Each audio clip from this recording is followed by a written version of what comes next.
నిఘా TV news కు స్వాగతం. ముందుగా హెడ్లైన్స్. రామ్ మందిర నిర్మాణంపై కాంగ్రెస్ కూటమి కన్నెర ప్రధాని మోదీ.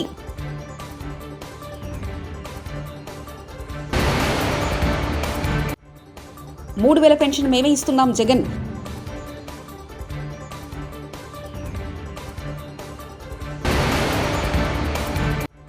హామీలిచ్చి మర్చిన జగన్ వైఎస్ఆర్ కు వారసుడు ఎలా అవుతారు? శర్మిల.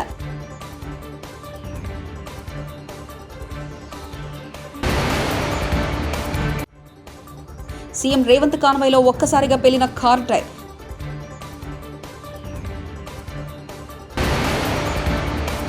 జనసేనకు మెగాస్టార్ భారీ విరాళం. కాంగ్రెస్ పార్టీ ఆధ్వర్యంలో ఇండియా కూటమిపై ప్రధాని నరేంద్ర మోదీ తీవ్రస్థాయిలో ఫైర్ అయ్యారు. అయోధ్యలో రామ మందిర నిర్మాణం వారికి ఇష్టం లేదని మండిపడ్డారు. దేశాన్ని దోచుకునే లైసెన్స్ తమకుందని కాంగ్రెస్ పార్టీ భావించిందని ఆరోపించారు. కానీ బీజేపీ ఆ విధానాన్ని రద్దు చేసిందని వివరించారు.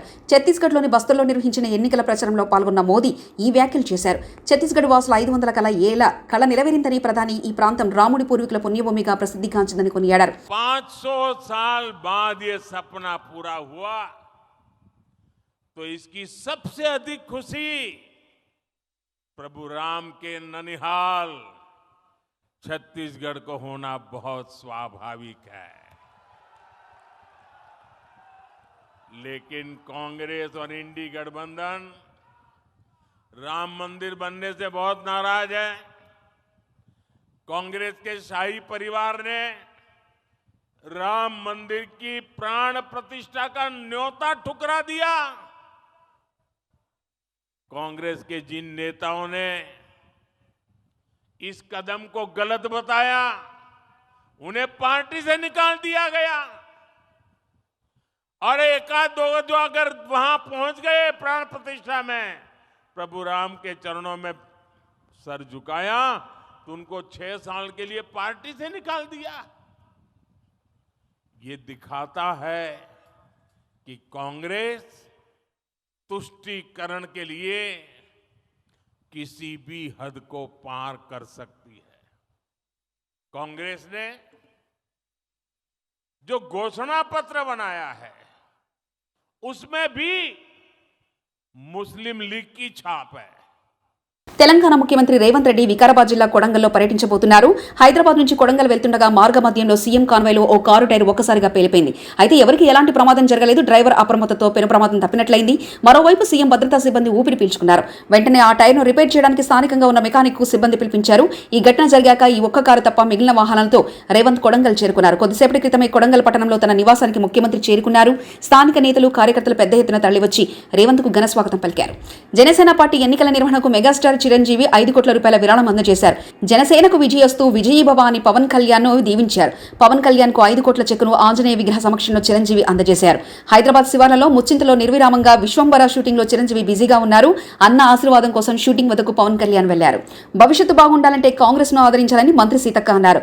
సోమవారం మీడియాతో మాట్లాడుతూ పెండింగ్ పనులని పూర్తి చేస్తామన్నారు. జిల్లాను అభివృద్ధిలో అగ్రభాగంలో ఉంచుతామని తెలిపారు.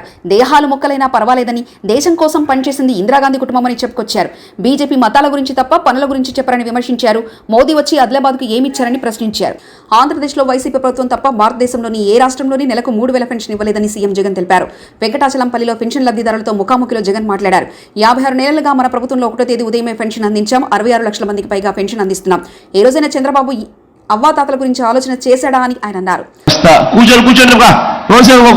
కూర్చుంటే అందరికి మిగతా వెనకల వాళ్ళకి కనపడతాం, వెనకల వాళ్ళకి కనపడం. 2 నిమిషాలు కూర్చుంటే వెనకల వాళ్ళకి కనపడతాం. అందరు అవ్వాతాతలకు అందరికీ కూడా కూర్చోమని చెప్తా ఉన్నా నేను. అందరూ కూడా వాలంటీర్ల వ్యవస్థను ఎంతగా కోరుకుంటా ఉన్నారో, ఎంతగా కావాలనుకుంటా ఉన్నారో తెలుసుకున్నందుకు, చూస్తా ఉన్నందుకు చాలా సంతోషంగా ఉంది. ఇదే తేడా ఒక్కసారి గమనించి మనం అడుగుతా ఉన్నా. 14 ఏళ్ళు ముఖ్యమంత్రిగా పరిపాలన చేసిన చంద్రబాబు నాయుడు గారికి 3 సార్లు సీఎంగా నేను సీఎంగా చేశానని చెప్పుకునే ఈ చంద్రబాబు నాయుడు గారికి కనీసం ఏ రోజు కనీసం ఆలోచన కూడా రాలేదు. ఈ మాదిరిగా వాలంటీర్ వ్యవస్థ తీసుకొని రావాలి, ఇంటింటికి మంచి జరగాలి, ఇంటింటికి మంచి చేసే పరిస్థితి రావాలి, లంచాలు లేని వివక్ష లేని వ్యవస్థను తీసుకొని రాగలుగుతాము అన్న ఆలోచన ఏ రోజు రాలా. 14 ఏళ్ళు ముఖ్యమంత్రిగా ఉన్నా కూడా ఆయన ఆలోచనలన్నీ కూడా జన్మభూమి కమిటీలు పెట్టడం, ఆ జన్మభూమి కమిటీల ద్వారా ఆజమాయిషీ చేయించడం, ఆ జన్మభూమి కమిటీల ద్వారా ఒకవైపున లంచాలు తీసుకుంటూ మరోవైపున వివక్ష చూపుతూ ఏ పార్టీ వాళ్ళు అని అడుగుతూ వాళ్ళ పార్టీ మీదకి సంబంధించిన వాళ్ళకు మాత్రమే ఇచ్చే కార్యక్రమం చేయాలని తాపత్రయపడుతూ చివరికి అది కూడా సరిగ్గా చెయ్యక చంద్రబాబు నాయుడు అనే మనిషి అధాపాతాలోనికి ఎలా వెళ్ళిపోయాడో కూడా మనమంతా కూడా చూస్తూ ఉన్నాం. ఖచ్చితంగా నేను మరొకసారి మీ అందరికీ కూడా మాట చెప్తా ఉన్నాను. మనం మొట్టమొదటి సంతకం మనం చేయబోయేది ప్రమాణ స్వీకారం రోజున వాలంటీర్ వ్యవస్థను పూర్తిగా పునరుద్ధరించే కార్యక్రమానికి మొట్టమొదటి సంతకం చేస్తానని ఈ సందర్భంగా మరొకసారి చెబుతూ మీ అందరి ప్రేమానురాగాలకు ఆప్యాయతలకు మరొకసారి పేరు పేరున హృదయపూర్వకంగా కృతజ్ఞత తెలుపుకుంటూ సెలవు తీసుకుంటా ఉన్నాను. ఎవరైనా ఏదైనా రాయాలనుకుంటే మాత్రం ఆ స్లిప్స్ మీద రాసి ఆ బాక్స్లో ఇస్తే ఆ బాక్స్లో నుంచి ముఖ్యమైన సలహాలన్నీ కూడా నా దాకా కూడా వస్తాయి. ఎవరైనా ఏదైనా రాయాలనుకుంటే అది రాయిచ్చు. మీ అందరికీ కూడా రేపు పొద్దున ఉగాది కాబట్టి అందరికీ కూడా ఉగాది శుభాకాంక్షలు అందరికీ కూడా.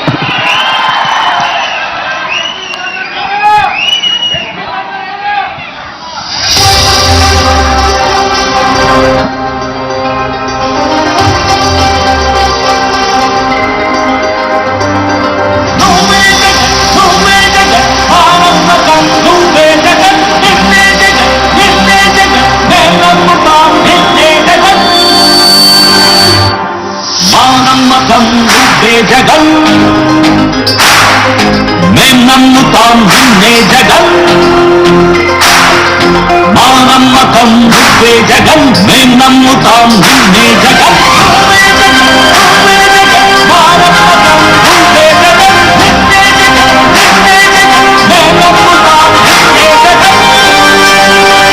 నిన్నే జగన్, నిన్నే జగన్, మేం నమ్ముతాం నిన్నే జగన్, నిన్నే జగన్, నిన్నే జగన్, మేం నమ్ముతాం నిన్నే జగన్, ఏ నాటికి ముమ్మాటికి నమ్ముకుంది నిన్నొకడిది మాత్రమే.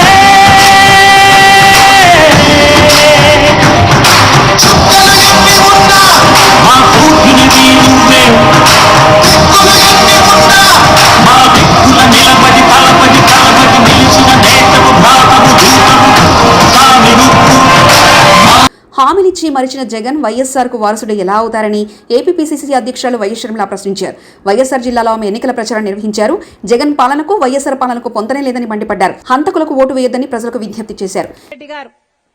ఈరోజు నిజంగానే రాజశేఖర రెడ్డి గారి ఆశయాలను నిలబెడుతున్నాడా, కాపాడుతున్నాడా ఆలోచించాల్సిన సమయం వచ్చింది. జగన్మోహన్ రెడ్డి గారు ముఖ్యమంత్రి అయ్యాక వ్యవసాయం ఎలా ఉందో మీ అందరికీ తెలుసు. రాజశేఖర రెడ్డి గారి కొడుకై ఉండి జగన్మోహన్ రెడ్డి గారు మేనిఫెస్టోలో చెప్పిన మాట 3,000 కోట్లతో ధర స్థిరీకరణ నిధి ఏర్పాటు చేస్తాము. ఏ రైతే గాని నష్టానికి అమ్ముకునే అవసరం లేకుండా ప్రతి రైతుకి బ్రహ్మాండమైన మద్దతు ధర ఇస్తాము అని చెప్పి 3,000 కోట్లతో ప్రతి సంవత్సరము ఒక ధర స్థిరీకరణ నిధి ఏర్పాటు చేస్తామని చెప్పారు జగన్మోహన్ రెడ్డి గారు. చేశారా? చేయలేదు. ఈరోజు రైతులన్నవాడు లాభం లేక నష్టాల్లో కూరుకుపోయి అప్పుల పాలైపోయాడు. అప్పు లేని రైతున్నాడా మన రాష్ట్రంలో? అప్పు లేని రైతున్నాడన్నా మన రాష్ట్రంలో?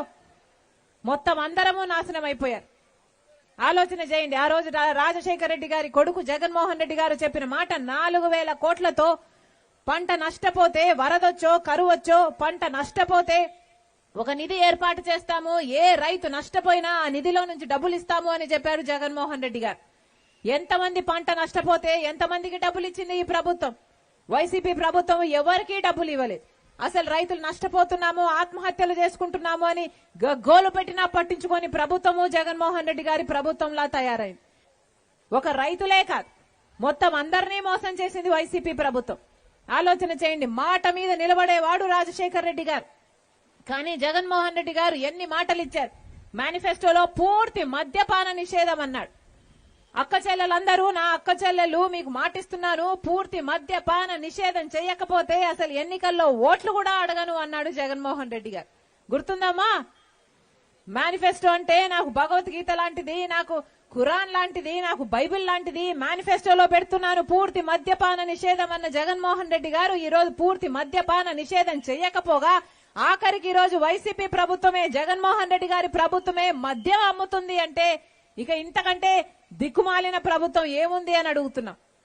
ఈరోజు జగన్మోహన్ రెడ్డి గారి ప్రభుత్వంలో బయట నుంచి మద్యం రాదు, వీళ్ళు ఏం తయారు చేస్తే అదే కొనుక్కోవాలి. ఏదో చెప్తున్నారు, అమ్మా భూమ్ భూమ్ అని అమ్ముతున్నారు, ఇంకేంటి క్యాపిటల్ అట, స్పెషల్ స్టేటస్ అట, డిఎస్సి అట.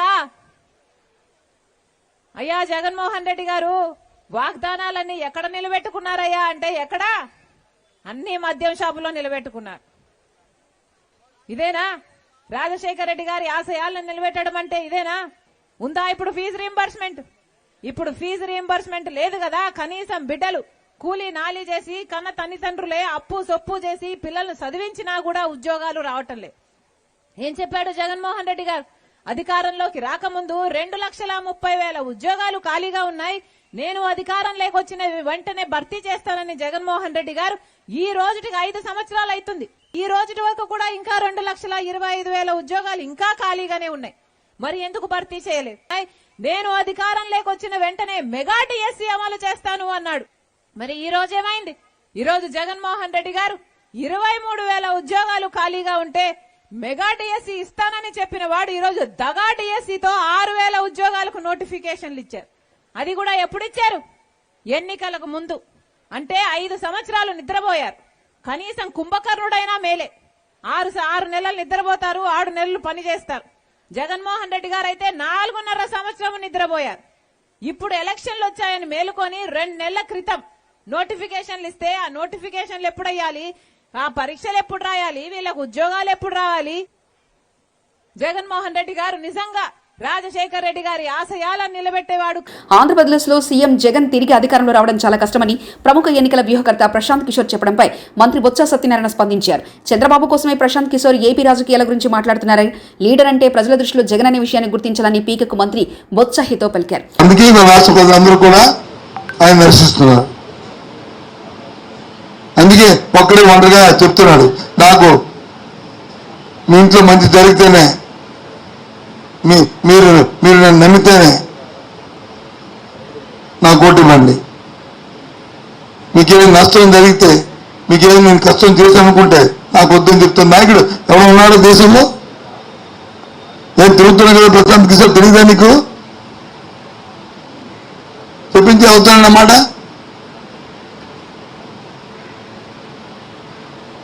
ఎక్కడికి వెళ్తుందో పోతే ఈ రాష్ట్రంలో భారతీయ జనతా పార్టీ దేశంలో వచ్చి వాళ్ళ అధికారం ఉంది. నిన్న చూశాను నేను, ఓ 25 పేర్ల ఆఫీసర్ల పేర్లు, ఐపీఎస్ ఇది సివిల్ సర్వీస్ ఆఫీసర్స్ పేర్లని వాళ్ళు మార్చేయాలి. ఎక్కడికి వెళ్తుంది ఇది?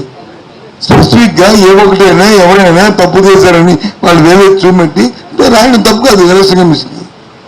కానీ బంచ్ ఆఫ్ అంటే ఏం ఉద్దేశం? మీరు పోనీ నెలగా వాలంటీర్లు మేము వేశారు, వెళ్ళి గోతులు పడ్డారు, మళ్ళీ తిరిగి దాన్ని సరిదిద్దుకోవడానికి రోజుకు ఒక ఐటమ్ రాస్తున్నారు. ఇది ప్రభుత్వమే చేస్తుందని రాసింది నువ్వు.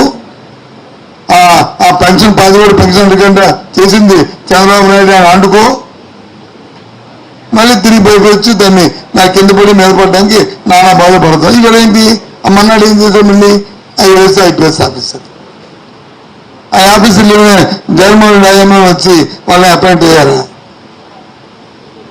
వాళ్ళ సర్వీస్ వచ్చి జగన్మోహన్ రెడ్డి కంటే చంద్రబాబు నాయుడు ముఖ్యమంత్రి ఉన్నప్పుడు చేసిన ఆఫీసర్లే కదా అందరూ. రామ్ మందిర నిర్మాణంపై కాంగ్రెస్ కూటమి కన్నెర ప్రధాని మోదీ.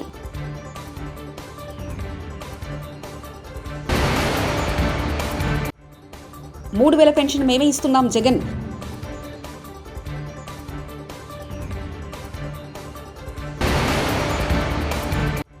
హామీలిచ్చి మర్చిన జగన్ వైఎస్ఆర్కు వారసుడు ఎలా అవుతారు? శర్మిల.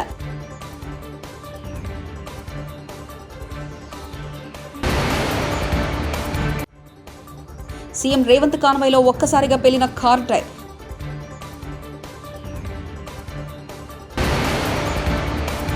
జనసేనకు మెగాస్టార్ భారీ విరాళం. ఇవి బులెటిన్ విశేషాలు. చూస్తూనే ఉండండి నిఘా టీవీ న్యూస్.